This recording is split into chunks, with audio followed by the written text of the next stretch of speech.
I know it's been a hot minute since I have done a video. It has been a surprisingly busy few weeks. Sorry, Anora's down here wanting attention. Let's ignore the fact that she's been with me literally all day. But I got some packages today from Amazon that I wanted to open with you guys because they are my incubators. So, without further ado,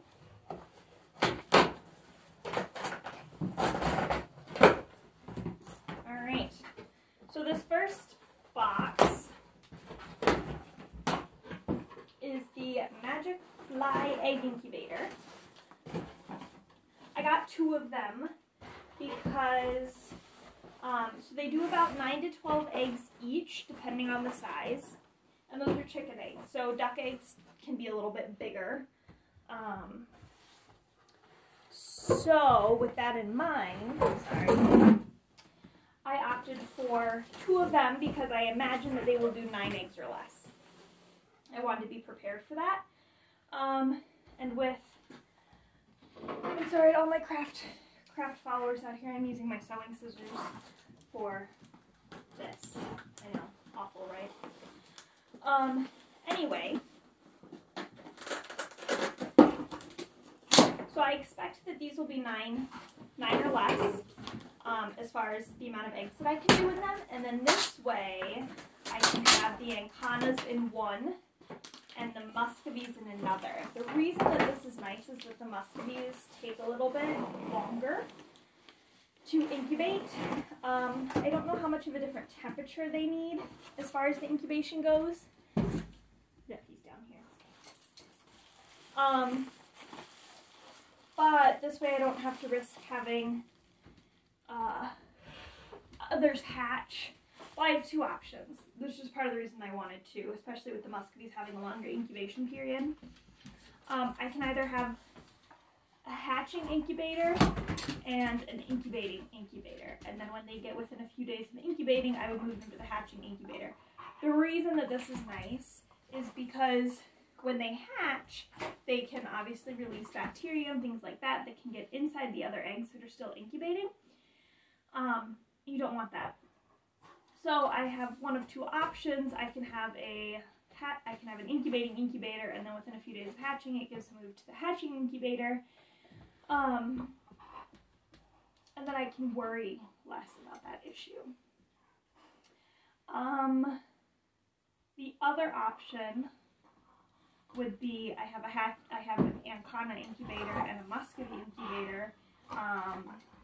And the benefit of that is that obviously all the Muscovies would be together, so I wouldn't have to worry about the timing as much. And I can incubate 18, give or take, eggs at a time. Whereas I'll only be able to incubate 9. Will I incubate 18 eggs total? I don't know. I'm sorry, my dogs are playing down here.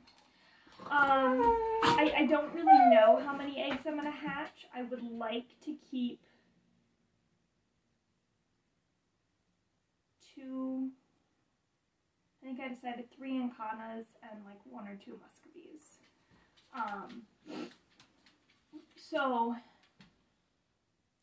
But I'm kind of particular on the color.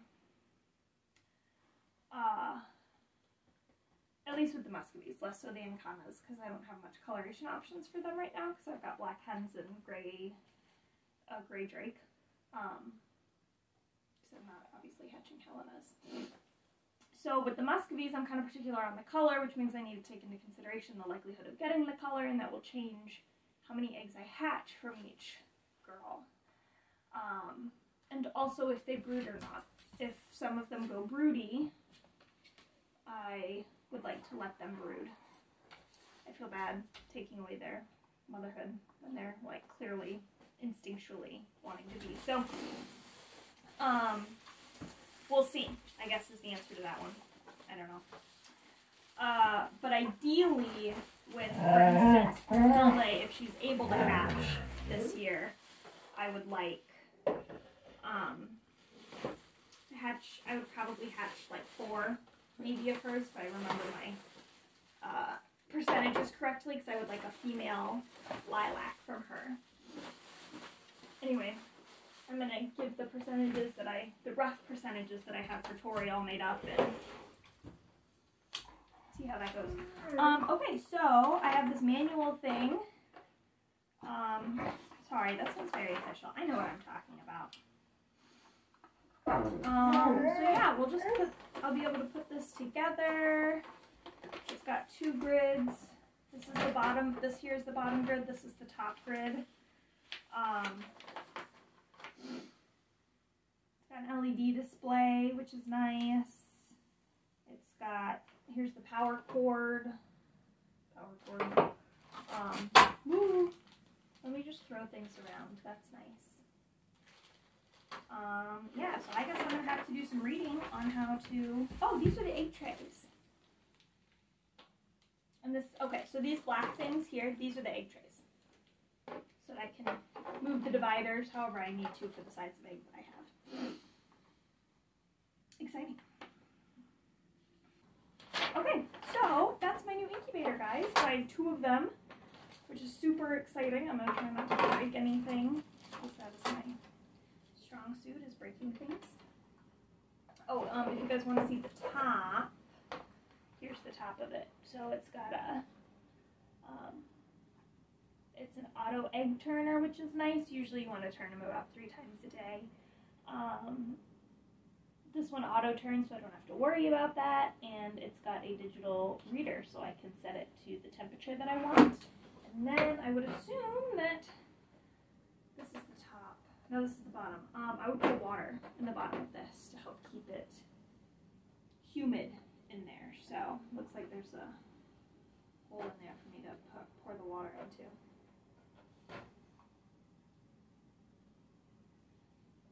So, how exciting. Alright, so that's my incubator. Whoa! Sorry kids, I did that for a startle. So we're going to put this here for now. Alright, so we're going to slide this on over. And yeah, I know my dining room's a mess. It's my craft room right now. So that's cool. I decided to make a skirt. I don't actually know how to sew. I got a little handheld sewer and I'm kind of just like doing it. Measurements? Nah. Or, well, I guess I did measure. It's just that my measurement was like, I put it on, like the cloth, I wrapped it around me, and then like drew a little Sharpie mark where I wanted it to be like on my legs, and then I took a piece of paper and used that for measurement. So like, I'm just winging it, and that's cool. Clearly I'm using my fabric scissors to cut open cardboard, which is a no-no. Anyway, so in here I have an egg handler. Also should be from Magic Fly. Unclear. Anyway, and then, oh, this is definitely nicer than I thought. So with this egg handler, what happens is that to find out if the egg is alive and growing, you have to shine a light in it. And this is just an electric one. I assume that they used to be literal candles, hence why you would call it a candler. But needs to be connected to a power supply. Oh, it gives you a little instruction. That's how you know if they're alive. I'll do videos on this too when I get there.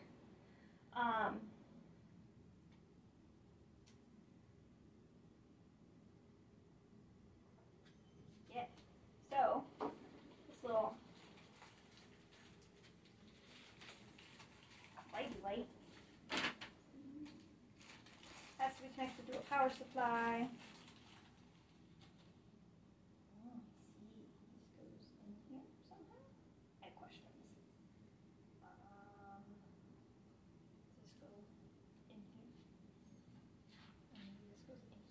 Okay, I'm smart, guys. And this would go here, and then there's the light, and then it connects here, and then it would be connected to a power supply,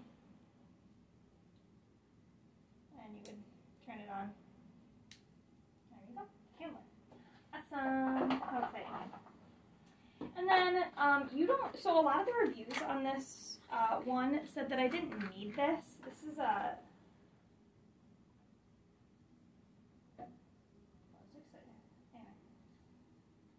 it's 70 in here, so you're gonna have to catch up. A lot of the reviews for the incubator said I didn't need it if I just keep the water in there. I don't need the humidity, but because this is my first round, I wanted to know. So I wanted to get the mini hydrometer to check the humidity in there. I know I've been talking a lot about how humidity is bad, and in the coop it is, but in the case of the eggs, they need the humidity, because when the mom sits on it, obviously she's going to be giving humidity because she's going to be drying off her feathers. Well, she will have dried off, but the ducks carry a lot of humidity, so there would be a lot of humidity where she is incubating them. So anyway, I did get one other thing that's less, it's not related to the ducks, but it is related to the dogs. It's just a little pack to take with us on hikes and stuff, which I hope to do, and it comes with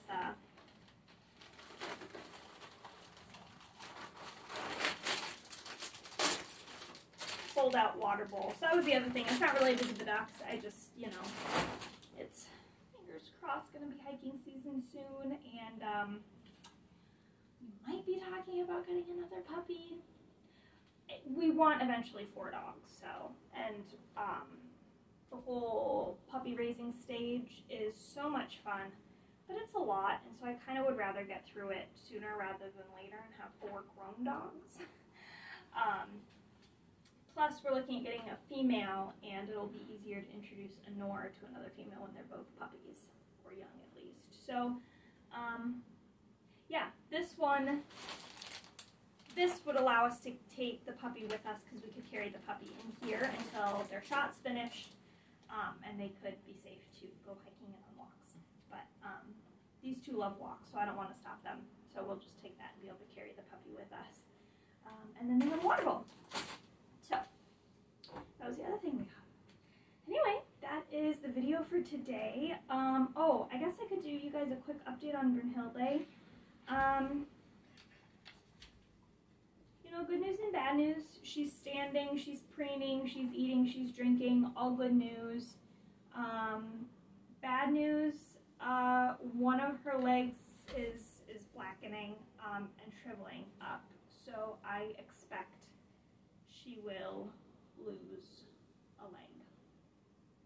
I don't know what that will mean long term for her. Oh, I suppose I can move this closer now.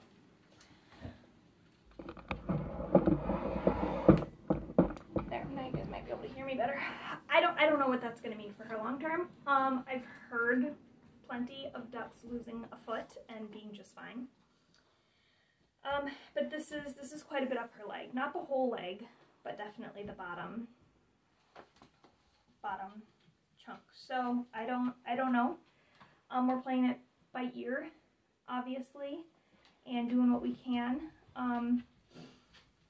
The leg will eventually fall off, and we will treat the wound as an open wound, to try and prevent infection. So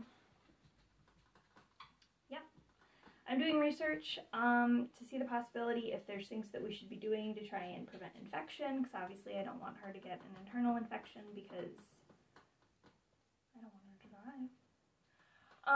But yeah, so I will update more when I know more on that regard. Elena's doing great, so it's just Brunhilde trying to keep her going. So, but she seems fine. She's, you know, awake and lively and eating and drinking and seems to be doing okay besides that one leg. So, I am also brainstorming ideas to make her a little mini prosthetic. So, I might have a little peg leg duck. And that's okay with me. I'm not here entirely for the aesthetics, so. Anyway, that's it for now. Thanks for your patience, as I haven't been as active on here between the ducks and the dogs. and continued wedding planning. That's starting to ramp up as we're coming in past the 6-month mark, or yeah, as we're getting past the 6-month mark. We're hot to trot on wedding planning. So again, thanks for your patience. I will do my best to get my regular videos out next week and let you guys see how our ducks are doing. The outside ones are doing great. They're living their best lives. So anyway, thanks for tuning in, everyone. We'll see you guys later. Bye, folks.